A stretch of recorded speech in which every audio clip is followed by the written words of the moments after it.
Good afternoon. I'm Katie Yankosik. Thank you for being with me here on the Grace to Recover channel. We are getting together today to work on another lesson in the workbook, Recover in Color.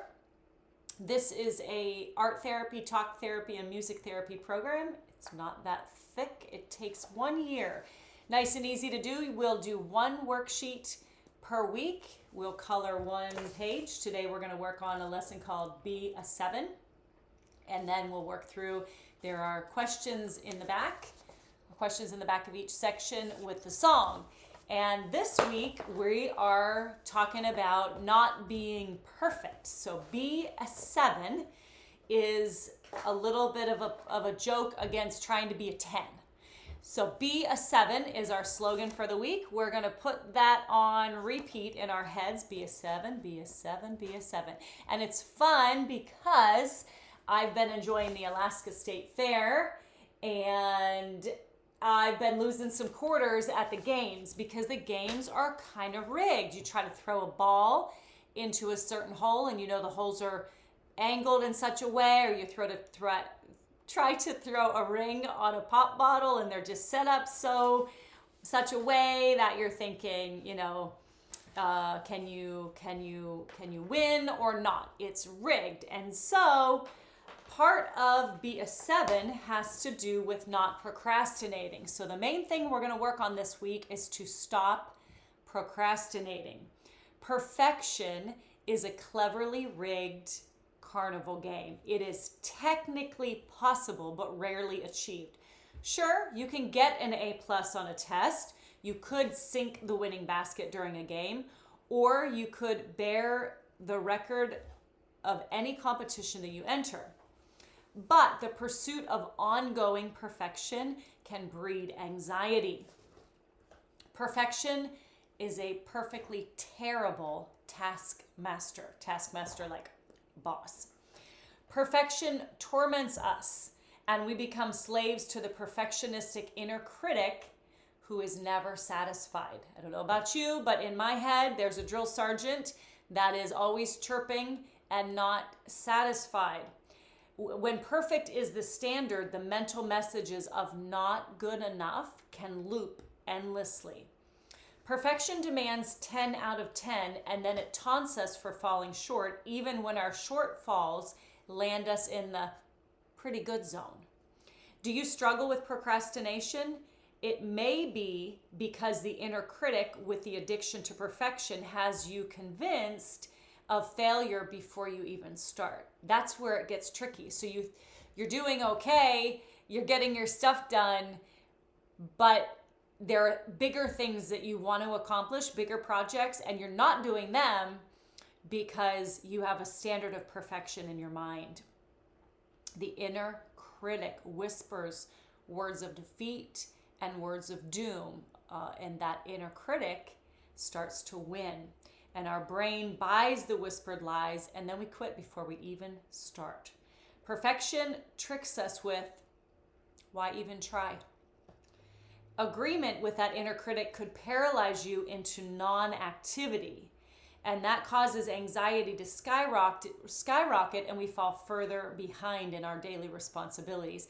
And I'm talking about sending an email versus cleaning your kitchen versus organizing your information to start your taxes. Those kind of things can waylay you and sidetrack you because you're have a sense of doom and overwhelm before you even start them.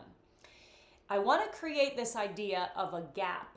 There's a gap where you have perfection on one side and passivity on the other. This gap will stretch between perfection and passivity when you have a fear of failure, which prevents you from even starting. And anxiety can, in that gap between perfection and passivity, anxiety can turn to anguish. Do you ever go to bed at night and you didn't do the main thing you were going to do and you kind of kicked the can down the road all day, and now you've just, rather than feeling anxiety, you feel anguish, which is like anxiety on steroids, and the voices in your head kind of are choking you out you just feel so defeated.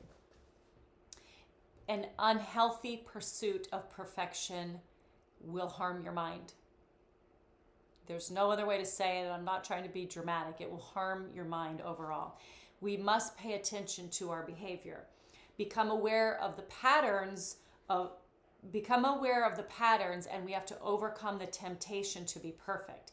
Because when you're in that mental sickbed of not good enough, try to remedy that by lowering your standards, making your standards more realistic. You have to scrap the idea of perfect. Break up with perfect. You have to laugh at the mirage of perfect. It's like walking past that carnival game and deciding that it's rigged, and so you know better than to get your hopes up for the big stuffed animal that you want to walk out of there. You have to pull the plug on perfect. Instead, be a 7. Go for the idea of be a 7. Turn down the volume on the inner critic in your head that is taunting you. Make friends with that inner voice that's called a superego, that kind of parent that lives inside of us, and tell it to watch its tone. Tell it to say something helpful. Tell it to be a kind and compassionate coach rather than an inner critic. Give that inner critic another job to do, which would be to encourage you or coach you along. Write a 7 on your inner forearm. I even didn't center it, so I would be a 7 in my, this is a temporary tattoo, Mom. I didn't get a tattoo. I have 2 of them. I didn't get a 3rd, but there we go. So put that on your hand to remind you this week as you're working through being a 7 out of 10. Don't overthink things. 7 out of 10, pretty good. 7 type of people are getting the job done. 7 out of 10 people are showing up and getting the work done. 7 is actually a pretty good score. 7 out of 10, it's an excellent. It's going to pass the course. It's going to get the essay submitted. It's going to hit send on that email. It's going to ship that gift you need to wrap and get off your kitchen table. And 7 is a lighter load to carry than a 10. 7 feels better. 7 allows for a little bit of breathing room. 7 is doable. 7 gets things done, and done is what we want. We want our daily tasks to be done. 7 sees the world through a lens of reality and acceptance. Reality and acceptance. Reality therapy is like a form of therapy. So being a 7, adjusting your standard, letting some things go, letting laundry that's been drying and letting that stay in the dryer until the next day when you can do it, and you may have to refluff it so you don't have to iron everything. That's being a 7. Keep the wheels turning of your household. Keep those emails done with your work. Keep doing the things that you need to do, but see in those areas when you can be a 7. There are some areas where you have to be a 10. You have to do your taxes perfectly. I'm not talking about cutting moral corners on things or lying or fudging things.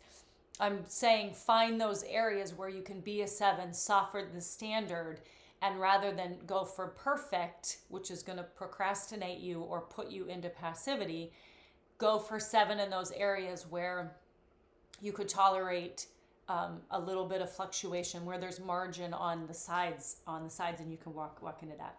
7 is strong. Think about that. 7 faces the day. 7 can get things done. Go on and be a 7. Here is my coloring of be a 7. See the pouty clown? Pouty clown's a 10. Happy clown's a 7. All right, let's go to the side where it says personalize this lesson for think, feel, do, and memorize, and let's have a chat about that. Think. Perfection is a mocking carnival game rigged to keep me frustrated. My best effort is good enough. My best effort is always good enough. I am perfectly imperfect. The song for this week is not the John Legend All of Me, but you guys probably know the song that was popular by John Legend, the all of me loves all of you, all your curves and all your edges, all your perfect imperfection. Sorry about that. But you are perfectly imperfect. And when you can really grasp that, then you're well on your way to being a 7. go back to think. I am a recovering perfectionist. Feel. I feel ready to do my very best. I feel ready to do my very best. In the 12-step world, we talk about becoming willing. There's whole sections in the AA world about in the big book about willingness, becoming willing. I became willing. If you become willing for God to remove your shortcomings. So this is about readiness, feeling ready. You'll know when you feel ready. You can work that energy to feel ready. So I feel ready. I feel free to do my best. I feel proud of my recovery work. I feel happy to be a 7. Actually, I kind of really like, maybe I will get this as a tattoo. I kind of like it. It gets the job done. 7 gets her done. Do. Start, begin, jump in. Don't overthink. Don't let that inner sergeant start pulling rank on you in your head. Write the rough draft. Go for it. Talk back to that inner critic. Be firm. Tell that critic to be helpful, to coach you. You need support, not judgment. Do something. By doing things, you overcome that chokehold that perfection has on us. And the memory verse is, I'm going to read the verse and explain a little bit. It says, therefore, most gladly, I will rather boast in my infirmities, that the power of Christ may rest upon me. That comes from 2 Corinthians chapter 12, verses 7 through 9. Let me get it so you can see it. Therefore, most gladly, I will rather boast in my infirmities, that the power of Christ may rest upon me. And this is an interesting little verse because Paul, if you go and check out the entire chapter, which is chapter 12 of 2 Corinthians, he's from the very top of the chapter, he's talking about it's not good for him to boast. He says, I pulled out my Bible here, it's doubtless not profitable for me to boast. And then he talks about, he knows the guy that 14 years ago, which is really talking about himself, got caught up into the third heaven, caught up into paradise, and heard things that are so terrific he cannot even utter them on earth. But he's basically trying to establish in this letter to the Corinthians his connection to heaven. But he doesn't want to boast.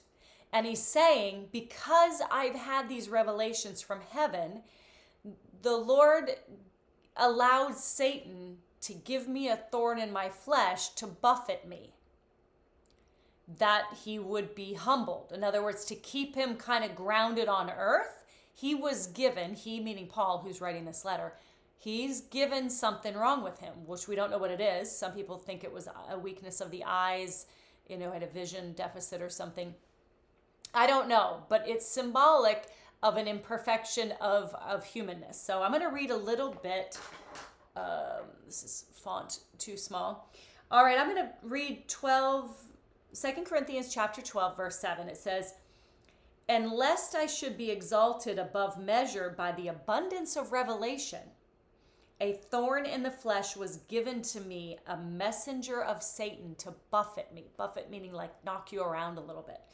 Lest I be exalted above measure. So he knew. He's like, I know too much about heaven. So a messenger of Satan gave me a thorn in the side. Okay, verse 8. Concerning this thing, meaning the infirmity, concerning this thing, I pleaded with the Lord 3 times that it might depart from me. So he is crying out. Like 3 times he asks. And those of us who are parents, your kid is asking you 3 times and you kind of were like, I already told you no. I already answered that. Don't ask me again. You ever say that to your kids? Don't ask me again. Kids don't love that. It would a sweeter, nicer way, just as a side gig, sweeter, nicer way to write your answer down on a whiteboard for the kid. And when they ask you again, just say, I know you've asked that. You're asking that again. I wrote down the answer so you can go read that. And that's a better way to do that. Good luck with that. Okay.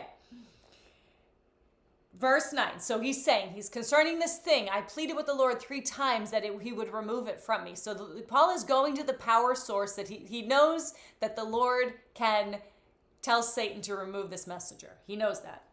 And then he gets his answer in verse 9. We have it here, verse 9. And he said to me, God saying to Paul, he said to me, my grace is sufficient for you, for my strength is made perfect in weakness. Woo!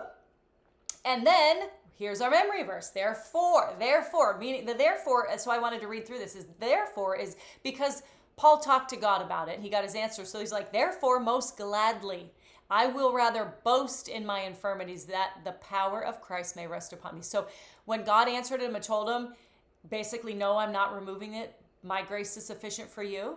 My power is made perfect in weakness. So Paul's like, yeah, okay, so therefore I have my answer. Therefore, most gladly, I will rather boast in my infirmities that the power of Christ may rest upon me. So there's victory. And it's even, if you go to the next verse, not to belabor the point, but 10, not only is most gladly boasting it, he says, therefore I take pleasure in infirmities. And not even that, in infirmities, he adds to the list, I take pleasure in infirmities, in reproaches, in needs, in persecutions, in distresses, for Christ's sake. For when I am weak, then I am strong. Again, we see this inversion of the kingdom of God, because Paul went up to heaven, saw some things, learned some things, and then he got this grounding infirmity. Then he wanted it gone. 3 times he asked the Lord. The Lord is saying, no, my grace is sufficient.